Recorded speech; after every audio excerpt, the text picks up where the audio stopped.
দুপৰীয়া সময়ত এজনী সুন্দৰী নাৰী অকলে কুঁৱাৰ পৰা পানী তুলি আছিল।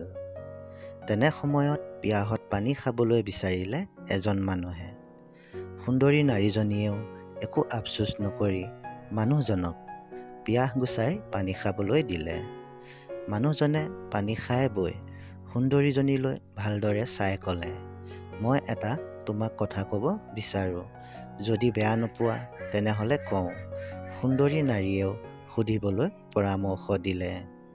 মানুহজনে ক'লে, তোমালোকক ঈশ্বৰে সজিলে, কিন্তু নাৰীৰ মহিমা কি ঈশ্বৰেও নেজানিলে। তেনেতে সুন্দৰী নাৰীজনীয়ে বহুত জোৰেৰে চিঞৰিবলৈ ধৰিলে, মোক বচাওক, মোক বচাওক বুলি কয়। সেই সময়ত হাতে হাতে লাঠি লৈ গাঁৱৰ মানুহবোৰ ওলাই আহিল। তেনেতে মানুহজনে সুধিলে, এনেকুৱা কিয় কৰিছা? মই কি ভুল কৰিলোঁ?